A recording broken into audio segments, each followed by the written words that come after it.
Pagbasa gikan sa unang basahon sa mga hari.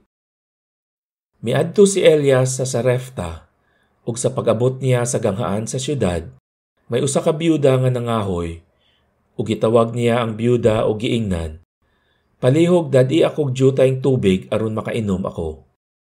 Samtang nagkuha siya sa tubig, gitawag na usab niya ang babayi og giingnan. Hatagi usab ako gamayng pan.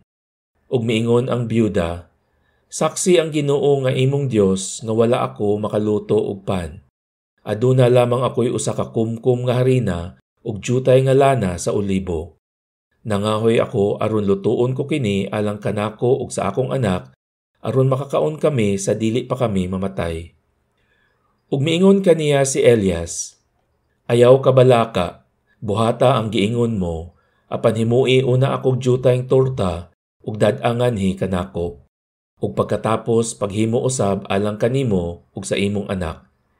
Kay nag-ingon ang Ginoo, ang Dios sa Israel, dili mahurot ang imong harina ingon man ang imong lana hangtod nga paulanon na sa Ginoo. Milakaw ang byuda ug gihimo niya ang giingon ni Elias, ug wala siya kabsig kalanon sulod sa daghang mga adlaw. Wala mahurot ang harina ug ang lana, sumala sa gisulti sa Ginoo pinaagi kang Elias. Pagbasa gikan sa sulat ni San Pablo ngadto sa mga Hebreyo.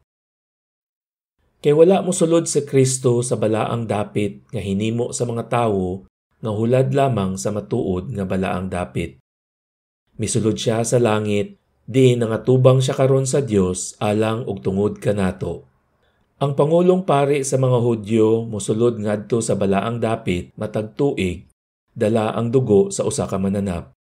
Apan wala mosulod si Kristo aron paghalad sa iyang kaugalingon sa makadaghan, kay mag-antos unta siya sa makadaghan sukad pa sa pagbuhat sa kalibutan. Hinunua nagpakita siya karon sa makausa ug alang sa tanan, sa naghinapos na ang tanang panahon, aron pagwagtang sa sala pinaagi sa paghalad sa iyang kaugalingon. Kinahanglan mamatay ang tagsa-tagsa sa makausa, ug tapos ni ana hukman siya sa Dios. Gihalad usab si Kristo sa makausa aron pagwagtang sa mga sala sa daghang mga tawo. Mupakita siya sa ikaduhang higayon dili tungod sa sala, kundili sa pagluwas kanila nga naghulat kaniya. Pagbasa gikan sa Ebanghelyo sumala ni San Marcos.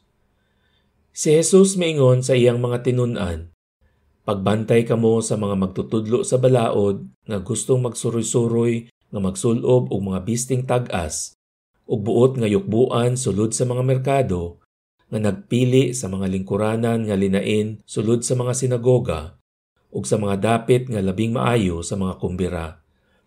Nanlupig sila sa mga byuda ug nangilog sa ilang mga katigayunan ug unya nagpasundayag og tag-as nga mga pag-ampo at tubangan sa mga tawo.